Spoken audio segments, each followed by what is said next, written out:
श्रीगुरुभ्यो नमः परमगुरुभ्यो नमः श्रीमदानन्दतीर्थभगवत्पादाचार्यगुरुभ्यो नमः। देवं नारायणं नत्वा सर्वदोषविवर्जितं देवं नारायणं नत्वा सर्वदोषविवर्जितं देवं नारायणं नत्वा सर्वदोषविवर्जितं परिपूर्णं गुरुंश्चान् गीतार्थं वक्ष्यामि लेशतः। परिपूर्णं गुरुंश्चान् गीतार्थं वक्ष्यामि लेशतः परिपूर्णं गुरुंश्चान् गीतार्थं वक्ष्यामि लेशतः।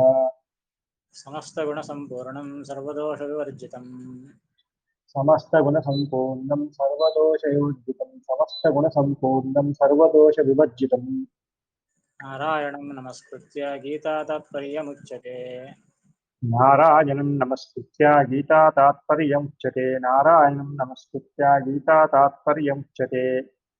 आपादमौलिपर्यन्तं गुरूणामकृतिं स्मरेत् तेन विघ्नाः प्रणश्यन्ति सिद्ध्यन्ति च मनोरथाः। आपादमौलिपर्यन्तं गुरूणामाकृतिं स्मरेत् तेन विघ्नाः प्रणश्यन्ति सिद्ध्यन्ति च मनोरथाः। గీత ద్వితీయాధ్యాయంలో 17వ శ్లోకం.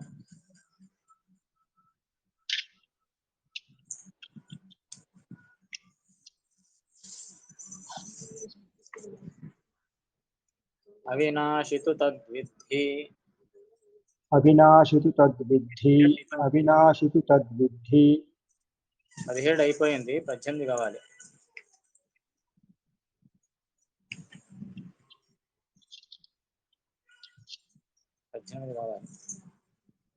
అవునండి 18. అంతవంత అంతవంత ఇమే దేహా అంతవంత ఇమే దేహా నిత్యస్యోక్తా శరీరిణః నిత్యస్యోక్తాః శరీరిణః నిత్యస్యోక్తాః శరీరిణః అనాశినో ప్రమేయస్య అనాశినో ప్రమేయస్య అనాశినో ప్రమేయస్య తస్మాద్యుధ్యస్వ భారత. తస్మాద్యుధ్యస్వ భారత తస్మాద్యుధ్యస్వ భారత. భారత సంబోధన. భారత అంటే భరత కులములో ఉత్పన్నమైనటువంటి అర్జున అని. భరత కులం ఇది, భారత అని సంబోధన. ఏ భారత, అంతవంతః ఇమే దేహాః నిత్యస్య ఉక్తాః శరీరిణః. శరీరిణః అంటే శరీరము కలవాడు అని అర్థం. శరీరి అంటే శరీరము కలవాడు. శరీరిణః అంటే శరీరము కలవాని యొక్క అని అర్థం. ఈ జీవుని యొక్క అని. శరీరం కలవాడెవరు? జీవుడు. సో శరీరిణః శరీరము కలిగిన. అంతేకాకుండా నిత్యస్య, ఆ జీవుడు ఎటువంటి వాడు? నిత్యస్య, అతడు నిత్యుడు. శరీరములు అనిత్యమనైనప్పటికీ జీవుడు మాత్రము నిత్యుడు. నిత్యస్య నిత్యుడైనటువంటి శరీరిణః. అందుకే ఇక్కడ రెండు విశేషణం ఇచ్చారు చూడండి. కేవలం నిత్యస్య అని ఇవ్వలేదు. నిత్యుడు సరే, కానీ అతడు శరీరి అయ్యాడు, అంటే శరీరము కలవాడయ్యాడు. ఆ శరీరం ఎటువంటివి అంటే అంతవంతః ఇమే దేహాః. నిత్యుడైనటువంటి శరీరము కలిగినటువంటి ఆ జీవునికి ఇమే దేహాః, ఈ దేహములు, వచ్చేటటువంటి స్థూల దేహాలు ఏవైతే ఉన్నాయో ఇవి అంతవంతః అంటే అంతము కలిగినవి. అంతవంతః అంటే అంతము కలిగినవి, అంటే నాశమైపోయేవి అని అర్థం. జీవుడు నిత్యుడే, కానీ ఆ జీవునికి కలిగేటటువంటి ఈ శరీరములు మాత్రము అనిత్యములు, అంతవంతః. అనాశినః అప్రమేయస్య. ఆ జీవుడు నిత్యుడే, కానీ అటువంటి నిత్యుడైన జీవునికి కూడా ఏదైనా ప్రబల కారణముల వల్ల నాశం ఏమైనా కలుగుతుందా అంటే అనాశినః అన్నారు. అందుకే అనాశి, అతనికి ఎటువంటి నాశము కూడా లేదు. కనుక అనాశినః అప్రమేయస్య. అనాశి అప్రమేయుడు ఎందుకు అంటే భాషలో వివరంగా చెప్తారు దీన్ని. భగవంతుని యొక్క ప్రతిబింబభూతుడైన వాడు జీవుడు. భగవంతుని యొక్క ప్రతిబింబమే జీవుడు. భగవంతుడు అటువంటి వాడు అనాశి అప్రమేయ. అనాశి అంటే నాశము లేనివాడు, అప్రమేయ అంటే ఏ రీతిగానైనా కొలవడానికి సాధ్యము లేనటువంటి అనంతమైన మహిమ కలిగిన వాడు అప్రమేయుడు. అటువంటి భగవంతునికి ఇతడు ప్రతిబింబభూతుడైన వాడు జీవుడు. అనాశినః అప్రమేయస్య. అటువంటి ఆ జీవుని యొక్క ఈ శరీరములు మాత్రము అంతవంతః నాశమయ్యేటటువంటివి. తస్మాత్ యుధ్యస్వ. తస్మాత్ ఆ కారణం వల్ల అంటే ఏమి పోయేది ఈ శరీరములే. ఇవైతే అనిత్యములు. ఎప్పుడైతే పోయేవే. యుద్ధం చేసినా పోయేవే, చేయకున్నా పోయేవే ఎప్పుడో ఒకప్పుడు. కనుక జీవుడు నిత్యుడని తెలుసుకొని, ఆ జీవస్వరూపానికి నాశము లేదని తెలుసుకొని, తస్మాత్ ఆ కారణం వల్ల యుధ్యస్వ నీవు యుద్ధము చేయి అని అర్జునుడికి చెబుతూ ఉన్నాడు. దానికి భాష్యకారుల మధ్వాచార్యులు వివరణ ఏం చేస్తున్నారు చూడండి. భవతు దేహస్యాపి భవతు దేవస్యాపి భవతు దేవస్యాపి కస్యచిత్ నిత్యత్వమితి కస్యచిత్ నిత్యత్వమితి కస్యచిత్ నిత్యత్వమితి నేత్యాహ అంతవంత ఇతి. నేత్యాహ అంతవంత ఇతి నేత్యాహ అంతవంత ఇతి. అంతవంత ఇతి అంటే ఈ అంతవంతః అని ప్రారంభమయ్యే ఈ శ్లోకంలో ఏం చెబుతూ ఉన్నారు అంటే భవతు దీనికి పూర్వపక్షం అంటే సంశయం ఏమని వచ్చింది? ఏ సంశయానికి ఈ శ్లోకము సమాధానము అంటే సంశయం గురించి చెబుతూ ఉన్నారు. పూర్వపక్షం అంటారు దీన్ని. అంటే ఎదుటి వాళ్ళు చెప్పేటటువంటి విషయం. ఏ శంక కలిగితే, ఏ ప్రశ్న కలిగితే ఆ ప్రశ్నకు ఈ శ్లోకం సమాధానంగా వచ్చింది అని చెప్పడానికి. పూర్వపక్షం యొక్క ప్రశ్న ఏమిటి అంటే భవతు దేహస్యాపి కస్యచిత్ నిత్యత్వం. ఇది పూర్వపక్షం. భవతు అంటే కలుగనిగాక. ఏమిటి? ఏం కలుగని? దేహస్యాపి కస్యచిత్. కస్యచిత్ అంటే ఏదో ఒక దేహమునకు నిత్యత్వం ఉండవచ్చు కదా! అంటే జీవుడు నిత్యుడని చెప్పారు. అలాగే ఏదో ఒక జీవుని యొక్క శరీరము కూడా నిత్యత్వమయ్యే సంభవం ఉన్నదా అని ప్రశ్న. ఏదో ఒక దేహానికి నిత్యత్వము కలుగనిగాక, నిత్యత్వం ఉండవచ్చేమో అని సంశయం కలిగితే నా ఇత్యాహ నేత్యాహ అని ఉంది కదా! అంటే నా ఇత్యాహ అలా కలుగదు. నా అలా లేదు. ఏ శరీరము కూడా నిత్యము కాదు అని అర్థం. నా ఇతి ఆహ అంటే అలా కలుగదు అని చెబుతూ ఉన్నారు ఈ అంతవంతః అనే శ్లోకంలో అని అర్థం. అంతవంత ఇతి. అలాగైతే దానిపైన వచ్చి కలిగేటటువంటి సంశయం. అంతవంతః అంటే ఏం అర్థం? అంతము కలిగినవి అంటే ఈ దేహములన్నీ అంతము కలిగిన దేహములే అనేది స్టేట్మెంట్. దాని తరువాత దానిపైన కలిగేటటువంటి మరి ఒక సంశయం చూడండి. అస్తు తర్హి అస్తు తర్హి దర్పణనాశాత్ దర్పణనాశాత్ దర్పణనాశాత్ ప్రతిబింబనాశవత్ ప్రతిబింబనాశవత్ ప్రతిబింబనాశవత్ ఆత్మనాశ ఇత్యత ఆహ ఆత్మనాశ ఇత్యత ఆహ ఆత్మనాశ ఇత్యత ఆహ నిత్యస్యేతి. నిత్యస్యేతి నిత్యస్యేతి. భగవంతుని యొక్క ప్రతిబింబము జీవుడు అని చెప్పారు. నిజమే. కానీ ఇప్పుడు చూడండి ప్రతిబింబము జీవుడు అని చెప్పారు కదా! మరి ప్రతిబింబానికి నాశం ఉంటుందా లేదా? ప్రతిబింబానికి కూడా నాశం అనేది ఉంటుంది. ఎప్పుడు ఉంటుంది? చూడండి మనము అద్దం ముందు నిలబడ్డాం. అద్దం ముందు నిలబడేవాడు బింబము. అద్దములో కనిపించేది ప్రతిబింబం. ఇప్పుడు ప్రతిబింబము నాశం కావాలి అంటే ఏ ఏ సందర్భాల్లో నాశం అవుతుంది? నంబర్ 1 ఒకట ఆ అద్దం విరిగిపోవాలి. అవునా? అద్దం విరిగిపోతే ప్రతిబింబం నాశమైపోతుంది. అంటే అద్దాన్ని ఉపాధి అని పిలుస్తారు. ఉపాధి నాశం కావడం వల్ల ప్రతిబింబానికి నాశం కలుగుతుంది. ఇది ఒక సందర్భం. ఇక రెండవ సందర్భం ఏమిటి? లేదా బింబమే పక్కకు జరిగిపోవాలి. అద్దం నుండి అవతలికి వెళ్ళిపోతే ఇక్కడ ప్రతిబింబం నాశమైపోతుంది. సో, ఆ బింబం అనేటటువంటి వాడు దర్పణం నుండి పక్కకు జరగాలి. ఇది ఒకటి. ఇంకొక రెండవ కారణం ప్రతిబింబ నాశానికి. ఇక మూడవది ఆ బింబమే నాశం కావాలి. బింబం నాశమైనా ప్రతిబింబం నాశం అవుతుంది. లేదా నాశం కాకుండా ఆ దర్పణం నుండి పక్కకు వెళ్ళినా ప్రతిబింబం నాశం అవుతుంది. లేదా ఉపాధి అంటే దర్పణం నాశమైనా ప్రతిబింబం నాశం అవుతుంది. ఈ 3 సందర్భాల్లో ప్రతిబింబానికి నాశం ఉంటుందన్నమాట. అర్థమైందా? ఇప్పుడు ఈ జీవుడు ప్రతిబింబం అని చెప్పారు. మరి ఒకవేళ దర్పణం నాశమైతే అదంటున్నారు. అస్తు తరిహి అస్తు అంటే కానిమ్ము, అలాగే కానిమ్ము గాక.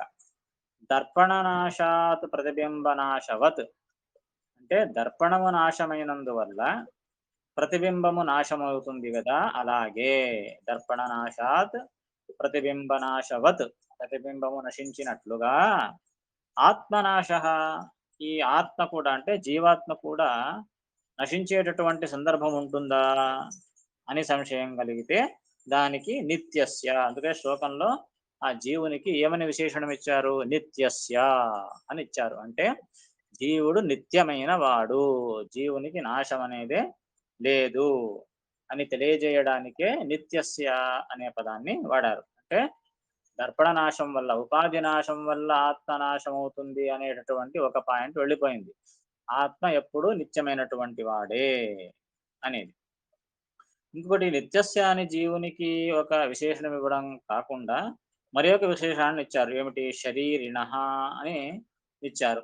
శరీరిణః అనే ఒక పదాన్ని ఎందుకు వాడారు? శరీరం కలిగిన వాడు అని ఈ జీవునికి విశేషణంగా ఎందుకిచ్చారు? అనే దానికి శ్రీమదాచార్యులు ఏం చెప్తున్నారు చూడండి.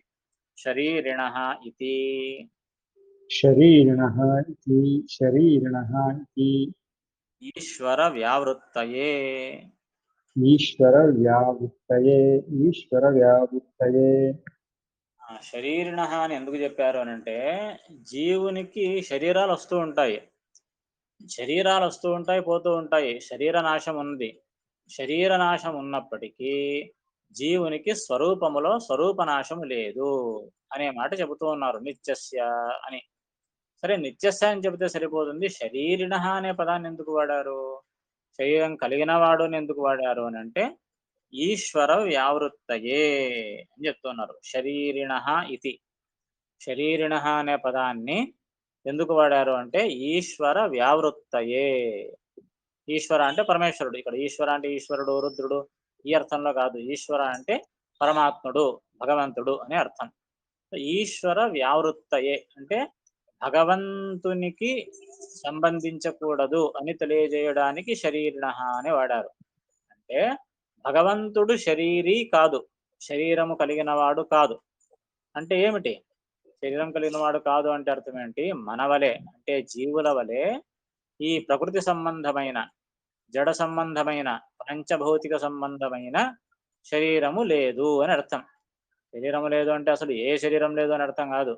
చిదానందాత్మకమైన అనంత గుణములే శరీరముగా కలిగినటువంటి భగవంతుడు రామునిగా, కృష్ణునిగా అవతరించాడు. అందరికీ ప్రత్యక్షంగా భగవంతుని యొక్క శరీరం దర్శనమిచ్చింది. అతనికి శరీరం లేదని కాదు. కానీ ఏ శరీరము లేదు? జీవుల వలె పాంచభౌతికమైన ఈ జడ శరీరము లేదు అని అర్థం. సో ఇక్కడ శరీరిణః అనే విశేషణాన్ని ఇవ్వడం వల్ల ఇది కేవలము జీవులకు సంబంధించింది అని తెలియజేస్తూ ఉన్నారు. ఎందుకు? ఈశ్వరునికి శరీరమే లేదు గనక ఇక్కడ ఈశ్వరుని గురించి చెప్పడం లేదు. అంటే జీవునికి శరీరములున్నాయి, వస్తూ పోతూ ఉంటాయి. కానీ స్వరూపంలో అతడు నిత్యుడు. అలాగే సంశయం కలగొచ్చు మనకు. ఏమని? భగవంతునికి కూడా అలాగే శరీరం వస్తూ ఉంటుందా? ఆ శరీరములో అనిత్యములైపోయి భగవంతునికి కూడా జీవన్లో నిత్యునిగా ఇప్పుడు కృష్ణునిగా అవతరించాడు. కృష్ణుని దేహం వదిలిపెట్టేశాడు. కృష్ణ దేహం నాశమైపోయింది. అలాగే రామునిగా అవతరించాడు. రాముని శరీరం నాశమైపోయింది. జీవుల వలె, మన వలె, మన శరీరం ఎలా నాశమవుతుందో అలాగే రాముని శరీరం నాశమైపోయింది. కృష్ణుని శరీరం నాశమైపోయింది అని అనవచ్చా? అనే సంశయానికి ఇక్కడ చెబుతూ ఉన్నారు. భగవంతునికి ఇలా చెప్పడానికి లేదు. శరీరి అనే పదాన్ని వాడడానికి లేదు. ఎందుకు? భగవంతునికి జీవుడు, శరీరం ప్రత్యేకంగా లేదు. మనకైతే జీవులకైతే ఆ విధంగా ఉంది. లోపల జీవుడు వేరే ఉన్నాడు. పైన స్థూల శరీరం వేరే వస్తుంది. ఇది పాంచభౌతిక శరీరం. ఇది నాశమైపోతుంది. కానీ భగవంతునికి అలా లేదు. సంపూర్ణమైన శరీరమే, అతని శరీరమే ప్రకృతి సంబంధం లేనటువంటి ఈ పంచభూతాలకు అతీతమైన కేవలము జ్ఞానానందాత్మకమైన శరీరము కలిగిన వాడతడు భగవంతుడు. అందుకే ఇక్కడ శరీరిణ అనే పదం వాడడం వల్ల ఇది భగవంతునికి సంబంధించినది కాదు. అంటే జీవునికి శరీరములు అనిత్యములు, స్వరూపంలో నిత్యము. అలా భగవంతునికి కాదు అని తెలియజేయడానికి శరీరిణ అనే పదాన్ని వాడారు అనే మాటను చెబుతూ ఉన్నారు. అంతేకాకుండా మరొక సంశయం ఏమిటి? ఇదే సాధారణంగా నిత్యము సరే నిత్యుడు కావచ్చు. అని ఏదైనా ప్రబల కారణం వల్ల ఆ జీవులకు నాశం ఉందా? అనే ఒక సంశయాన్ని కూడా ఇక్కడ అనాశినః అనే ఒక పదంతో ఆ సంశయాన్ని పరిహారం చేస్తున్నారు అని భాష్యకారులు చెప్తున్నారు చూడండి తర్వాత లైన్‌లో. నచ నైమిత్తికనాశ ఇత్యాహ न च नैमित्तिकनाश इत्याह न च नैमित्तिकनाश इत्याह నాశిన ఇతి. अनाशिन इति अनाशिन इति అనాశినః శ్లోకంలో ఏముంది? అనాశినః అప్రమేయస్య అనింది. అనాశి అంటే వినాశము లేనివాడు అని. నిత్యస్య అని చెప్పి మళ్ళీ అనాశినః అని ఎందుకన్నారు? నాశము లేనివాడు అని మళ్ళీ ఎందుకన్నారు అనంటే అచ్చ నైమిత్తిక నాశ ఇత్యాహ. అంటే ఏదో ఒక సాధారణంగా నాశం లేదండి జీవునికి. సరే. అని ఏదైనా ప్రబలమైన కారణం వల్ల ఏదో ఋషుల యొక్క శాపం కలిగింది. నువ్వు చచ్చిపో. నీ స్వరూపం నాశనం గాని అని ఎవరైనా ఋషి శాపం ఇస్తే, ఆ ప్రబల శాపం వల్ల ఈ జీవుని స్వరూపానికి నాశం ఉన్నదా? అని సంశయం కలగొచ్చు. సాధారణంగా నాశం లేదు. ఏదైనా నైమిత్తికము అంటే ఒక నిమిత్తం, ఒక కారణం వల్ల, ఒక ప్రబల కారణం వల్ల జీవులకు నాశం కలుగుతుందా? అనే సంశయం వస్తే అందుకే అనాశినః అనే పదాన్ని వాడుతున్నారు. అంటే ఇతడు ఈ జీవునికి నైమిత్తిక నాశము కూడా లేదు. అంటే ఎవరు ఏమి శాపమిచ్చినా, ఏం చేసినా అతని స్వరూప శరీరానికి నాశనం అనేదే లేదు. అనాది కాలం నుండి అనంత కాలం వరకు జీవ స్వరూపానికి నాశమే లేదు. ఎటువంటి ప్రబల కారణం వల్ల కూడా జీవస్వరూపము నశింపదు అని తెలుసుకోవాలి. దానికి అనాశినః అనే పదాన్ని ఇచ్చారు. సరే ఎందుకు ఈ విధంగా ఉండడానికి కారణం ఏమిటి? జీవుడు అనాది నిత్యునిగా నాశం లేకుండా ఉండడానికి కారణం ఏమిటి? అనే దాన్ని ముందు చెప్తున్నాను చూడండి. కుతః कुतः कुतः అంటే ఎందుకు అని. ఎందుకు ఈ విధంగా జీవుడు అనాది నిత్యుడై ఉన్నాడు, నాశం లేకుండున్నాడు అనంటే అప్రమేయ ఈశ్వర స్వరూపత్వాత్. अप्रमेय ईश्वर स्वरूपत्वात् अप्रमेय ईश्वर स्वरूपत्वात् అందుకే శ్లోకంలో అప్రమేయస్య అని చెప్పారు. అప్రమేయుడు అంటే భగవంతునికి ఇతడు స్వరూపుడై ఉన్నాడు. అంటే భగవంతుని వలె ఉన్నాడు. భగవంతుని యొక్క ప్రతిబింబముగా ఉన్నాడు జీవుడు. అందుకే అతనికి నాశము లేదు అని అర్థం అన్నమాట. అప్రమేయ ఈశ్వర స్వరూపత్వాత్. అప్రమేయుడైన ఈశ్వరుని యొక్క స్వరూపము అంటే ప్రతిబింబము. అతని వలె ఉన్నాడు. కనుక ఆ భగవంతునికి నాశం లేదు. భగవంతుడు అనాశి. అనాశి అయిన భగవంతుని యొక్క ప్రతిబింబము జీవుడు గనుక ఇతడు కూడా అనాశియే. ఇతనికి కూడా నాశము లేదు అని అర్థం. దీని తర్వాత కలిగే మరి ఒక సంశయం చూడండి. నహ్యుపాధి బింబ न ह्युपाधिबिम्ब न ह्युपाधिबिम्ब సాన్నిధ్యనాశే सान्निध्यनाशे सान्निध्यनाशे ప్రతిబింబనాశః प्रतिबिम्बनाशः प्रतिबिम्बनाशः సతి చ ప్రదర్శకే. सति च प्रदर्शके सति च प्रदर्शके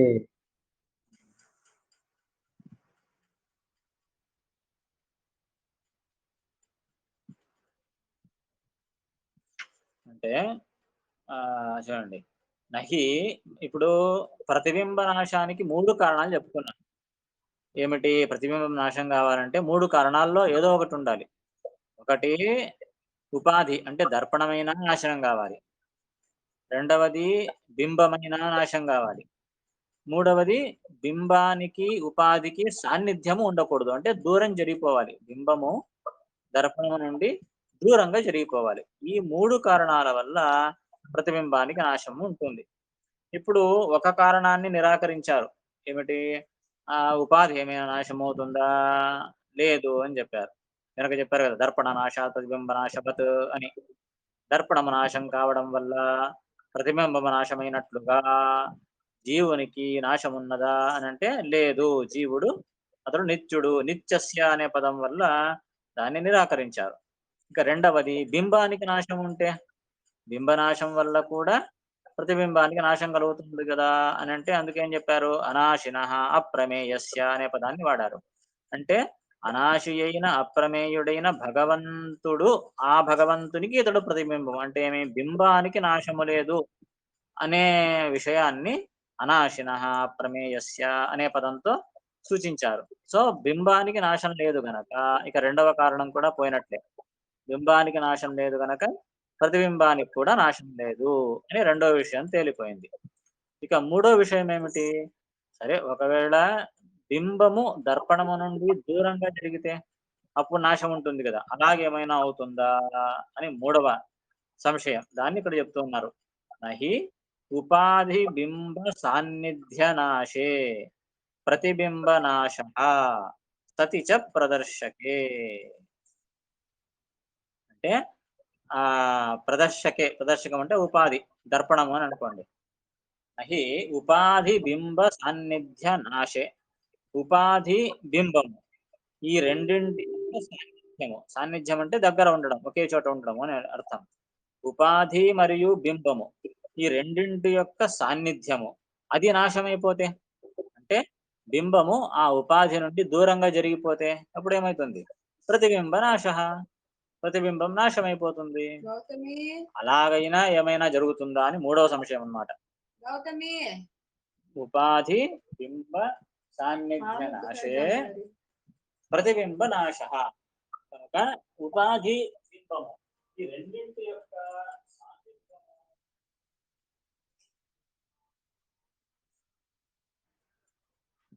ఉపాధి, బింబము ఈ రెండింటి యొక్క సాన్నిధ్యము నాశం కావడం వల్ల ప్రతిబింబ నాశం అవుతుంది గదా! ప్రతిచ ప్రదర్శకే. ఆ దర్పణం అలాగే ఉన్నప్పటికీ, ప్రదర్శకం అలాగే ఉన్నప్పటికీ కూడా సాన్నిధ్యం లేకపోతే ప్రతిబింబం నాశమైనట్లే గదా! అనంటే దానికి సమాధానం ఏమిటి? స్వయమేవాత్ర ప్రదర్శకః.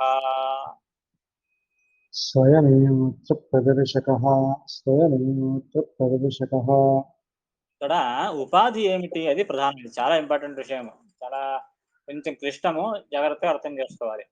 ఇప్పుడు చూడండి, ఎలాగైతే మనము దర్పణం ఎదురుగా నిలబడ్డాం. అప్పుడు మన యొక్క ప్రతిబింబం దర్పణంలో కనిపించింది. మనము బింబము ఆ దర్పణంలో కనిపించేది ప్రతిబింబం. అలాగే ఈ జీవులందరూ కూడా భగవంతునికి ప్రతిబింబులు అని శాస్త్రం చెబుతుంది. సో, ప్రతిబింబం అంటేనే ఈ ప్రతిబింబం అనే మాటను పట్టుకొని వేరే వాళ్ళు కన్‌ఫ్యూజ్ అయిపోయి, అందుకనే జీవ పరమాత్మలకు భేదము లేదు. జీవుడు, పరమాత్ముడు ఒకడే. ఎందుకు? భగవంతుడు బింబము, జీవుడు ప్రతిబింబము. కనుక ఇద్దరు ఒకటే అనే ఒక మాటను పట్టుకొని దాన్ని జీవ బ్రహ్మైక్యముగా దాన్ని ప్రచారం చేశారు. కానీ శ్రీమదాచార్యుల సిద్ధాంతం ఏమిటి అంటే నిజమే. బింబ ప్రతిబింబ భావం ఉన్నది భగవంతునికి, జీవునికి. కానీ మీరు నిజ జీవితంలో గూడా చూడండి. బింబం, ప్రతిబింబము 2 ఒకటేనా? బింబము, ప్రతిబింబం ఒకటేనా? మాట వరసకంటాం. అద్దం ఎదురుగా నిలబడతాము. అద్దంలో ఎవరు అంటే నేనేనంటాం. అక్కడ కనిపించేది ఎవరు? నేనే అంటాం. నిజమే. బింబానికి, ప్రతిబింబానికి ఐక్యం ఉన్నది గదా! అని అనుకోవచ్చు.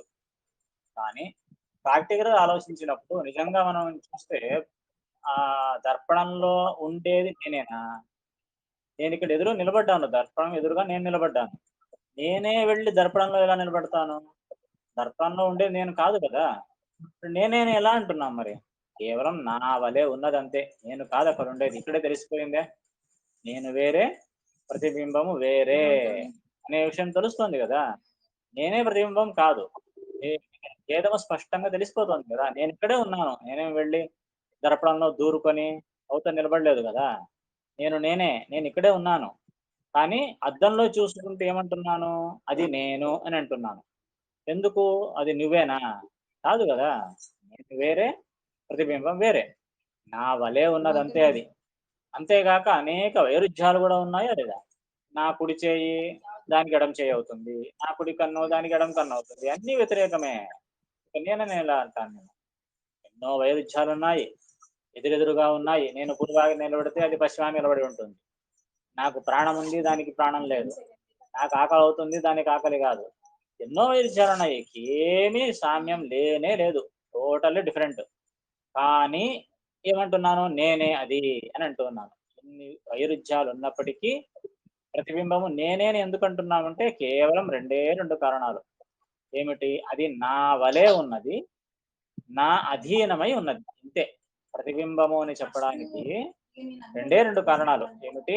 నా వలే ఉండడము, తర్వాత నా అధీనంలో ఉండడం. నేను చెయ్యెత్తితేనే అది చెయ్యెత్తుతుంది అంతే. దానికి స్వతంత్రంగా చెయ్యి ఎత్తే శక్తి లేదు. నా అధీనంలో అది ఉన్నది. ఇది ఒక లక్షణం. ప్రతిబింబానికి 2 లక్షణాలు. ఏమిటి? నా వలే ఉండడం ఒకటి, నా అధీనమై ఉండడం అనేది 2. ఈ 2 లక్షణాలే ప్రతిబింబానికి ఉండేది. ఇంకా ఏమీ సామ్యం లేదు. అలాగే ఈ అర్థంలోనే శాస్త్రం కూడా ఏం చెబుతుంది? భగవంతుని యొక్క ప్రతిబింబము జీవుడు అని చెబుతుంది. అంటే అర్థమేమప్పుడు? జీవ బ్రహ్మ ఐక్యం ఎక్కడొచ్చిందక్కడ? లేనే లేదు గదా! నిజ జీవితంలో కూడా బింబ ప్రతిబింబానికి ఐక్యం లేనే లేదు. అటువంటిది శాస్త్రంలో ఈశ్వరుని యొక్క ప్రతిబింబం జీవుడు, భగవంతుని ప్రతిబింబం జీవుడు అని చెబితే ఐక్యం ఎక్కడొస్తుంది? రానే రాదు గదా! సో, ఇక్కడ మనం చెప్పినట్లుగా కేవలం 2 కారణాలు. ఏమిటి? నా అధీనమై ఉంటుంది ప్రతిబింబము. తర్వాత నా వలే ఉంటుంది అంతే. అలాగే భగవంతుని ప్రతిబింబం జీవుడు అంటే అర్థం ఏమిటి? భగవంతుని అధీనంలో జీవుడున్నాడు. ఇది ఒకటి. రెండవది భగవంతుని వలె నిత్యుడై ఉన్నాడు. అంతే ఏం లేదు. భగవంతుని వలె ఉన్నాడు అంటే అర్థం ఏమిటి? భగవంతుడు ఏ విధంగా అనాది నిత్యుడై ఉన్నాడో, జీవుడు కూడా అనాది నిత్యుడై ఉన్నాడు. అంతే.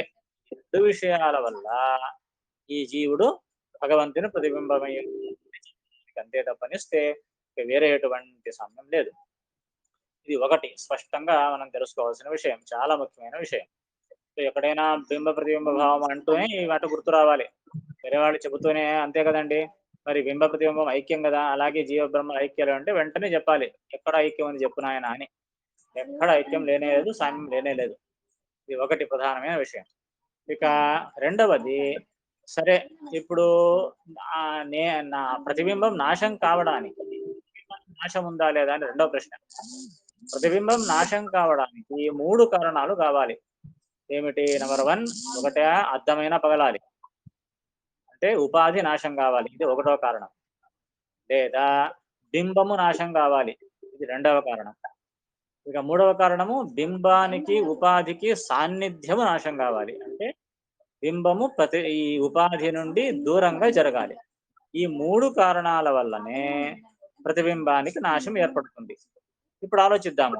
ఇప్పుడు భగవంతుని యొక్క ప్రతిబింబము జీవుడు అని అంటే, ఈ జీవునికి నాశం కలగాలి అంటే ఈ 3 కారణాల్లో ఏదో ఒకటి ఉండాలి. భగవంతుని ప్రతిబింబం జీవుడు గదా! మరి ఈ ప్రతిబింబానికి నాశం కలగాలి అంటే 3 కారణాల్లో ఏదో ఒకటి ఉండాలి. ఒకటి ఏమిటి? ఉపాధి నాశం గావాలి. అంటే అద్దం పగలాలని చెప్పినట్లుగా. ఉపాధి నాశం గావాలి. ఇది 1. రెండవది బింబము నాశం గావాలి. బింబం అంటే ఎవరు? భగవంతుడు. భగవంతుడు నాశం గావాలి రెండవది. మూడవది ఆ బింబము ఉపాధి నుండి దూరంగా జరగాలి. అంటే మనము దర్పణం నుండి దూరంగా జరిగినట్లుగా. ఈ 3 కారణాల వల్ల ప్రతిబింబ నాశం కలగొచ్చు. మరి ఇప్పుడు ఆలోచిద్దాము. భగవంతుని యొక్క ప్రతిబింబం జీవుడు అనంటే ఈ 3 కారణాల్లో ఏ ఒక్క కారణమైనా కలగడానికి సంభవం ఉన్నదా? ఒకటి బింబానికి నాశం ఉందా? బింబం అంటే పరమాత్ముడు. పరమాత్ముడు నిత్యస్య, ప్రమేయస్య అని చెప్పారు. భగవంతునికి నాశం లేదు. సో 3 కారణాల్లో ఒక కారణం వెళ్ళిపోయింది. భగవంతునికి నాశం లేదు గనక, అంటే బింబమునికి నాశం లేదు గనక, ప్రతిబింబమైన జీవునికి నాశం ఉండదు. ఇది ఒకటో కారణం పోయింది. ఇక రెండవ కారణం. బింబము ఉపాధి నుండి దూరంగా జరగాలి. అంటే భగవంతుడు జీవుని నుండి దూరంగా జరగాలి. ఎక్కడ జరుగుతాడు? భగవంతుడు సర్వత్ర వ్యాప్తుడు. అవునా కదా! అన్ని చోట్ల ఎందుగలడందులేడని సందేహం వలదు. పక్కకు జరగాలి అంటే అర్థమేమి? ఇక్కడ లేకుండా అక్కడ ఉండాలి అని అర్థం. అది సంభవమే లేదే. భగవంతుని లేని చోటే లేదు. కనుక ఆ సాన్నిధ్య నాశము అనేది కూడా సాధ్యం లేదనమాట. అంటే భగవంతుడు జీవుని నుండి పక్కకు వెళ్ళడం అనే ప్రశ్ననే లేదు. అంతే ఎందుకు భగవంతుడు సర్వవ్యాప్తుడు.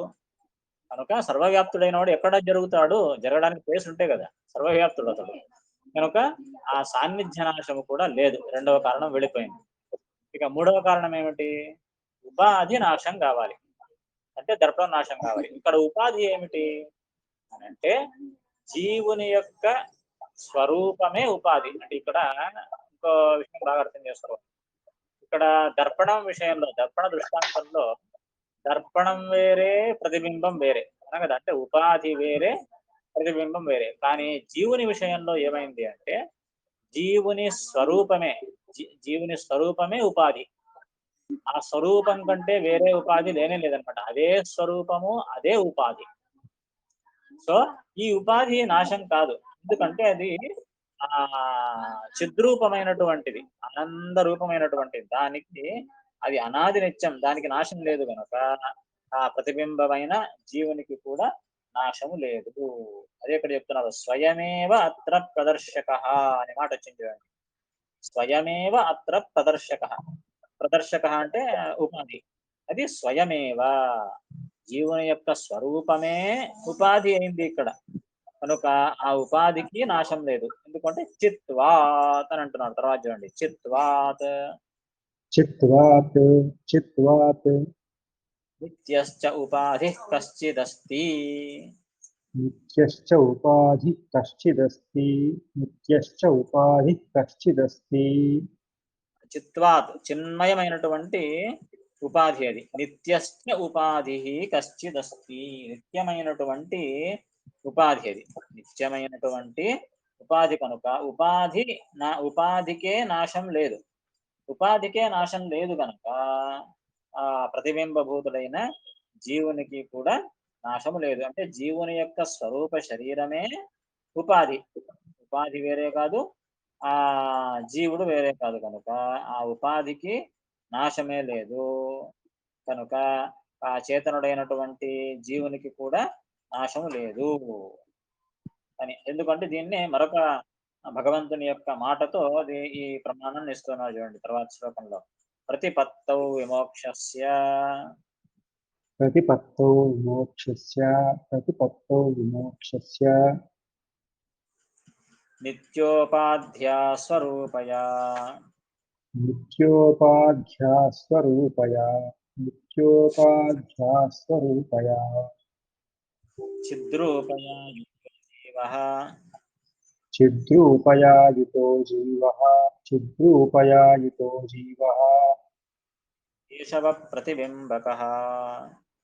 కేశవ ప్రతిబింబకः కేశవ ప్రతిబింబకः ఇది భగవద్వచనాత్. इति भगवद्वचनात् इति भगवद्वचनात् భగవంతుని వచనమే ఈ విధంగా ఉన్నది. ఏమని?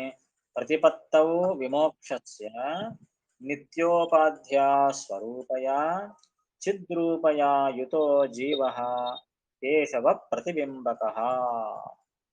ప్రతిపత్తౌ విమోక్షస్య అంటే మోక్షంలో జీవుడు ఎలా ఉంటాడు అని చెబుతూ ప్రతిపత్తౌ విమోక్షస్య అంటే మోక్షము కలిగినప్పుడు నిత్యోపాధ్యా స్వరూపయా. స్వరూపయ అంటే స్వరూపభూతమైన నిత్యోపాధ్య నిత్య ఉపాధి. నిత్యమైన ఉపాధి అంటే స్వరూపమే ఉపాధి జీవునికి. అటువంటి స్వరూపభూతమైన నిత్యమైన ఉపాధి చేత ఆ ఉపాధి ఎటువంటిది అంటే చిద్రూపయ. చిద్రూపము అంటే జ్ఞానస్వరూపము. అటువంటి జ్ఞానస్వరూపమైన నిత్యమైన స్వరూపభూతమైన ఆ ఉపాధి చేత యుతో జీవ కూడినటువంటి ఆ జీవుడు కేశవ ప్రతిబింబక. కేశవ అంటే భగవంతుడు. ఆ కేశవుని యొక్క ప్రతిబింబమై జీవుడు సంచరిస్తూ ఉంటాడు మోక్షంలో అని భగవద్వచనం ఉండడం వల్ల ఇక్కడ ఉపాధి అనేది నిత్యం గనక ఉపాధికి నాశం లేదు. ఉపాధికి నాశం లేదన్న తరువాత ప్రతిబింబమైన జీవునికి నాశము లేదు. కనుక మూడు కారణాలు వెళ్ళిపోయాయి. సో ఆ జీవునికి నాశం అనేదే లేదు. ఎందుకు? బింబమూర్తి అయిన భగవంతునికి నాశం లేదు. తర్వాత బింబమూర్తికి ఉపాధికి సాన్నిధ్య నాశము లేదు. ఇక మూడవది ఉపాధికి నాశము లేదు. కనుక ఈ ప్రతిబింబము నాశము కావడానికి కావలసిన 3 కారణాలు లేనందువల్ల ప్రతిబింబభూతుడైన జీవునికి నాశము లేదు అనే విషయాన్ని ఇక్కడ ఈ శ్లోకంలో చెబుతున్నాడు. అందుకే శ్లోకం చూడండి. నిత్యస్య శరీరిణః అంటే నిత్యుడైనటువంటి శరీరిణః శరీరము కలిగిన ఈ జీవుని యొక్క అంతవంత ఇమే దేహ ఈ దేహములు మాత్రమే అంతవంత అంతము కలిగినటువంటివి. అనాశినః అప్రమేయస్య అంటే అనాశి అయిన అప్రమేయుడైన భగవంతునికి స్వరూపమైన వాడు జీవుడు. అతని ప్రతిబింబభూతుడు గనక అతనికి నాశము లేదు. అందుకే భారత తస్మాత్ యుధ్యస్వ జీవునికి నాశం ఉన్నదేమో అనే విషయాన్ని పక్కన పెట్టి ఈ దేహము ఎలాగో నాశమయ్యేదే అనే విషయాన్ని తలలో తెచ్చుకొని భారత యుద్ధస్వ నీవు యుద్ధము చేయి అనే మాటను శ్రీకృష్ణుడు చెప్తూ ఉన్నాడు. చరిత కశ్చిత్ అస్తి చిత్వా ఏది కశ్చిత్ అస్తి చిత్వా కశ్చిదస్తి నిత్యశ్చ ఉపాధి కశ్చిదస్తి అదేనా? నిశ్చస్తోపాధి కశ్చిదస్తి నిత్యశ్చ ఉపాధి కశ్చిత్ అస్తి. కశ్చిత్ అంటే ఒకటి కశ్చిత్ అస్తి ఒకటి ఉన్నది. ఏమిటి? నిత్యశ్చ ఉపాధి. ఆ ఉపాధి నిత్యమైనది. నిత్యమైన ఉపాధి ఉండడం వల్ల ఆ ఉపాధికి నాశం లేదు కనుక ప్రతిబింబభూతుడైన జీవునికి కూడా నాశము లేదు అని అర్థం. అలాగే చిత్వాత్ చిత్వాత్ అంటే చిత్ అంటే జ్ఞానము. చిత్వాత్ అంటే జ్ఞాన స్వరూపము అని అర్థం. ఉపాధి ఎటువంటిది అంటే జ్ఞాన స్వరూపమైనది, విశేషం అది నిత్యమైనది. ఆ ఉపాధి నిత్యమైనది.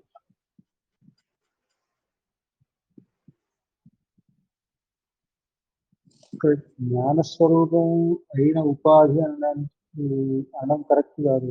జ్ఞానస్వరూపం అంటే జీవుడు, కానీ జీవుడే ఉపాధి కాబట్టి అలాగే ఇక్కడ అదే చెప్పింది. జీవస్వరూపము ఉపాధి రెండు ఒకటే.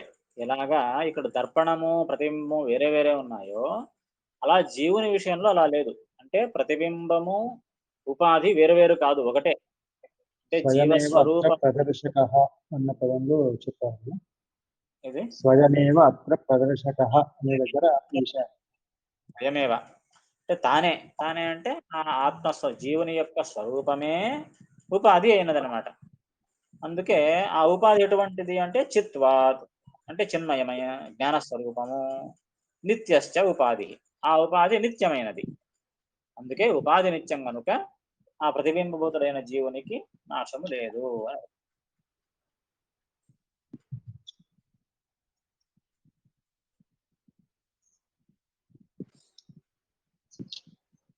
ఇది భాష్య ప్రకారంగా వ్యాఖ్యానము. మళ్ళీ వచ్చే క్లాస్లో తాత్పర్య ప్రకారంగా ఏమి వ్యాఖ్యానం అనేది తర్వాత క్లాస్లో చూస్తాం.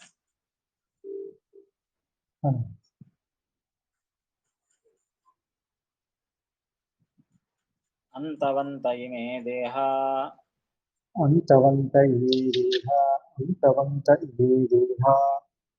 నిత్యస్యోక్తా శరీరిణః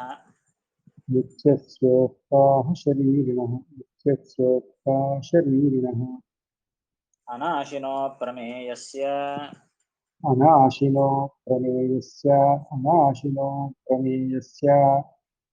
తస్మాద్యుధ్యస్వ భారత.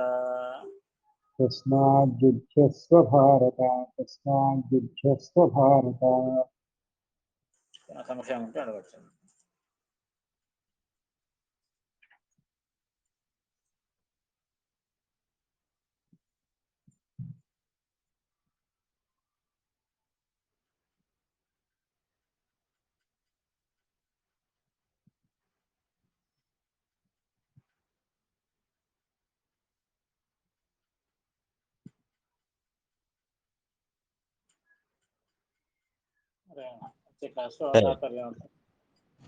సరే సార్, రేపు కాకినాడ వెళ్తున్నానండి. బృహతి రేపు ఎల్లుండి కూడా మూడవుతారు. మరి ట్రైన్ మళ్ళీ ఎట్లా ట్రైన్లో గారు? ట్రైన్లో సోమవారం సార్ సోమవారం కదా సోమవారం ఆ, అలాగే సార్ అలాగే సరే నమస్కారం. సరే నమస్కారం పోస్ట్ చేస్తాను. అదేనా